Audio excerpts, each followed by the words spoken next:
అందరికీ నమస్కారం.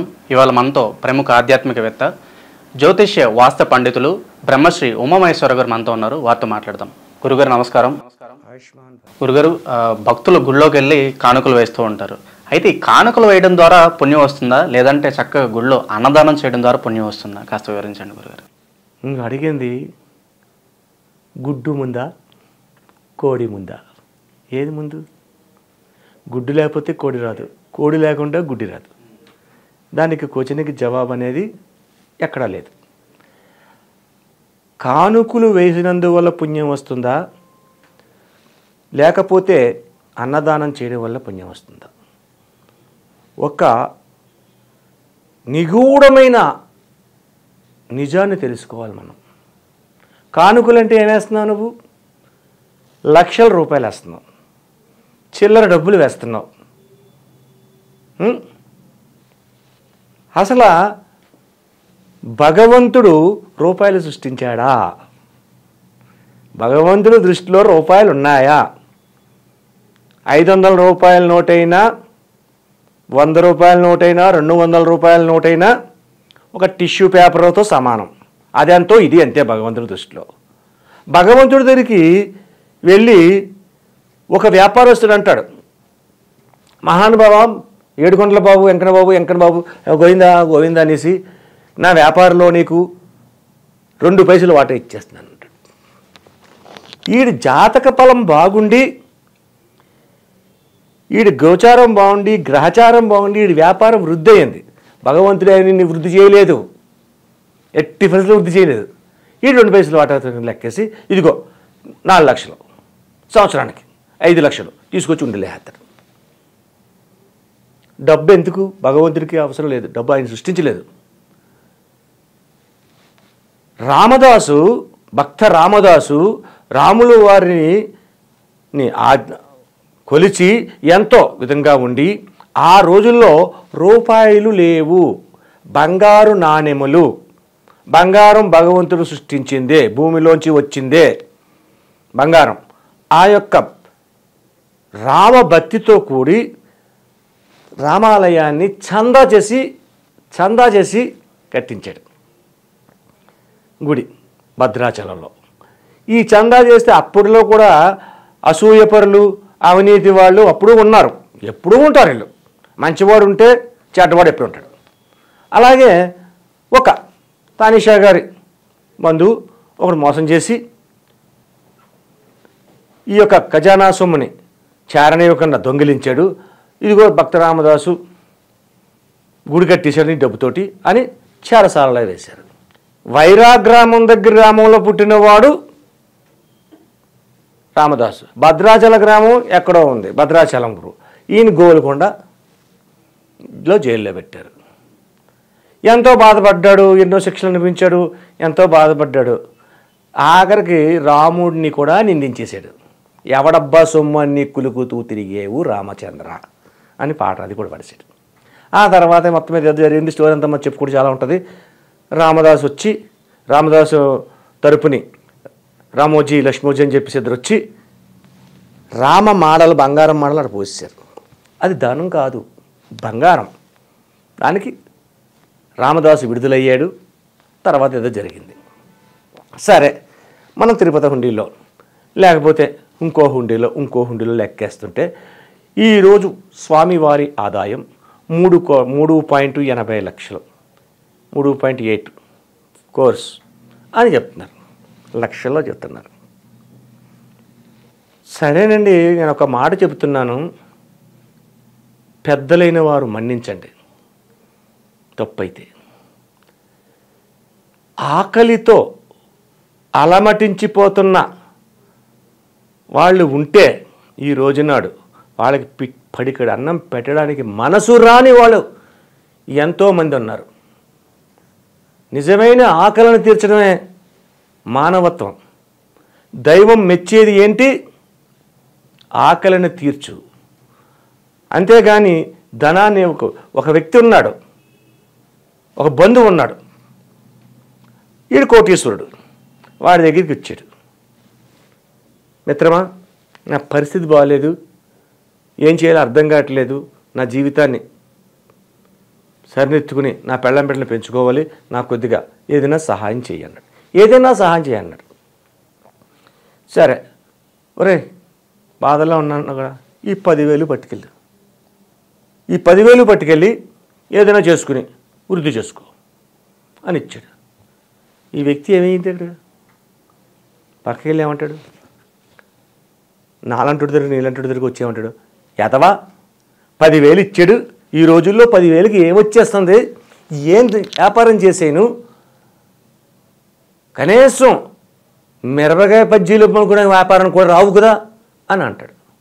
అదే 1,00,000 ఇచ్చాడు, ఈ రోజుల్లో 1,00,000 రూపాయలకి ఏమొచ్చేస్తుందని 1,00,000 2 అక్షరాలు తప్ప అంటాడు. 1,00,000 ఇచ్చినా అంతే మాట అంటాడు, 10 కోట్లు ఇచ్చినా అదే మాట అంటాడు.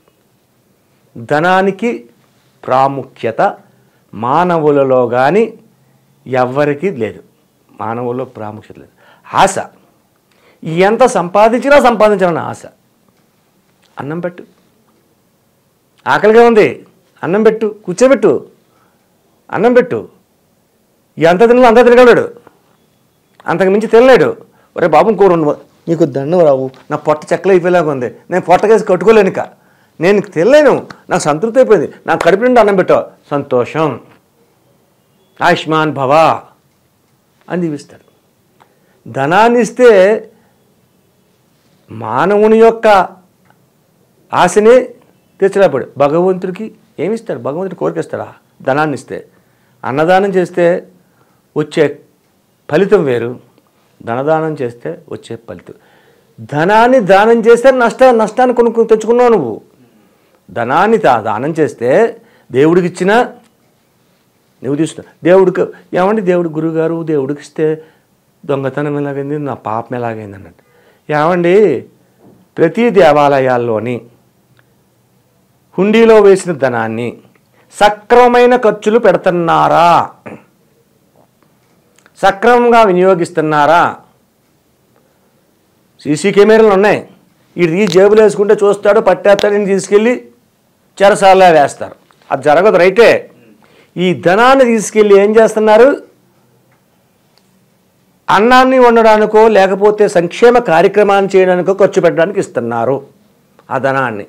ఆ సంక్షేమ కార్యక్రమంలో చేసే నేతలు ఏం చేస్తున్నారు? 20 లక్షల రూపాయలు చూపించి 5 లక్షలు నొక్కేస్తున్నారు. దేవుడికి నువ్వు వేసిన కానుకల వల్ల, దేవుని ద్వారా చేసిన దొంగతనం, చౌర్యం వల్ల నీకు పాపం వచ్చిందా, పుణ్యం వచ్చిందా? పాపాన్ని మూట కట్టుకున్నావు. ఆ పాపాన్ని చిత్రగుప్తుడు రాసేస్తాడు. పాత్రరికి దానం చేయాలి, అపాత్ర దానం చెయ్యకూడదు. పాత్రరికి దానం చేయాలంటే ఏంటి? దేవాలయంలోకి వెళ్ళండి, అన్నదానం. అక్కడికి వెళ్ళిన తర్వాత స్వామివారికి అన్నప్రసాదాలు వండుతారు కదా, ఇగో బియ్యానికి ఇంత అని ఇచ్చే కంటే, ధనం ఇచ్చే కంటే బియ్యాన్ని ఏమన్నా చేయండి. ఈ బియ్యం అడిగిలు అమ్ముకోలేడు ఎవడన్నా. ధనాన్ని ఇస్తే ధనాన్ని జేబులో వెళ్ళిపోతాడు, లెక్కలోకి రాదు. కూరగాయలు ఇవ్వండి, పప్పు ఉప్పులు ధాన్యాలు ఇవ్వండి, పప్పులు ఇవ్వండి, కందిపప్పు ఇవ్వండి, పెసరపప్పు ఇవ్వండి, శనగపప్పు ఇవ్వండి, మినపప్పు ఇవ్వండి, పంచదార ఇవ్వండి, నెయ్యి ఇవ్వండి. ఇదంతా దాన విధానంలో దైవ కైంకర్యం అంటారు. అన్నదాన విధానం ఉన్నది.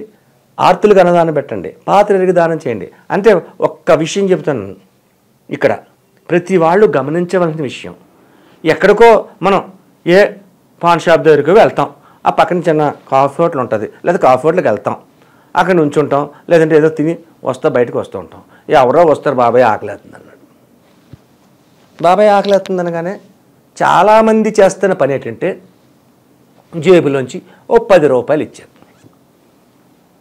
ఏమండి, 10 రూపాయలు పెడితే ఒక టీ తెప్పించి, ఈ రోజుల్లో ఒక టీ తెప్పించి తిన్నాక ఏమొస్తుందండి?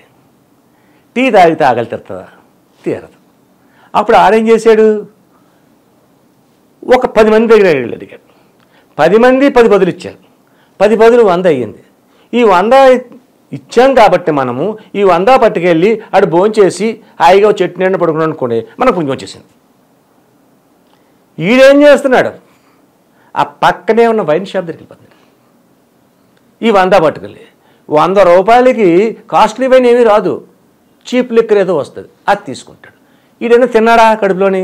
తినలేదు, ఆకలి గడుపుతూ ఉన్నాడు. ఆకలి గడుపుతూ ఉన్నాడు అంటే ఆత్రంగా అది కాస్త పుచ్చుకున్నాడు. పుచ్చుకున్నది అది రోడ్డు పక్కన పడిపోయాడు. మనం చాలామందిని చూస్తున్నాం రోడ్డు పక్కన పడిపోయిన వాళ్ళని చూసి, అయ్యో రోడ్డు పక్కన పడిపోయాడు ఎవడో తాగేసి, పోనీ చేరదీసి కూర్చోపెట్టి సేవ చేద్దాం, మంచిని చేద్దాం అని ఎవడైనా అనుకుంటాడా? ఎవరు అనుకోరు. తిరిగి అంటాడు వేద తాగేసి పడిపోయాడు అని పక్కనే వెళ్ళిపోతాడు. కర్మకాలి చచ్చిపోయాడు. కర్మకాలి చచ్చిపోయాడు. ఈ పాపం ఎవరిది? నువ్వు నేను ఇంకొకరు ఇచ్చిన 10 రూపాయలు ఇచ్చారు కదా, మీరు ఇవ్వకపోతే వాళ్ళు తాగరు కదా. కాబట్టి 10 రూపాయలు ఇచ్చినందువల్ల ఆ తాగావు కాబట్టి ఆ చిత్రగుప్తుడు ఈ 10 మందికి ఈ పాపాన్ని రాసి యమకోపంలో యమశిక్షణ గరుడ పురాణం పద్ధతిలో విధించుతారు. ఇది దేవాలయంలో దానము చేసేది ఎందుకంటే అన్ని దానముల కన్నా అన్నదానము మిన్న అన్నారు. కాబట్టి అన్నాన్ని దానం చేయండి. దేవాలయాల్లోనే కాదు, ఎక్కడైనా సరే. మీరు దేవాలయంలోనే చేస్తే పుణ్యం వస్తుందని కాదు, బయట చేయండి. అన్నార్థులు ఉన్నారు, చాలామంది ఉన్నారు అన్నార్థులు. పాత్రకి దానం చేయండి. మనం దానం చేసే అన్నాన్ని దానం చేస్తే అన్నం తింటాడు. అదే ధనాన్ని దానం చేస్తే మద్యాన్ని సేవిస్తాడు. కాబట్టి అన్నాన్ని దానం చేయాలంటే అన్నం వండి పెట్టండి, 4 కూరలు పెట్టండి, 2 పచ్చళ్ళు వేయండి. ఎంత తింటాడు? తినగలిగిన అంత తింటాడు. ఎంతోమంది ఉన్నారు. ఈ అన్నదానం గురించి మరో ఎపిసోడ్లో చెప్పుకుందాం. డబ్బు దానం చేస్తే మంచిదా లేదా అన్నదానం దానం చేస్తే మంచిదా అనే అంశాన్ని చాలా చక్కగా వివరించారు గురుగారు. ధన్యవాదాలు. ఆయుష్మాన్ భవ.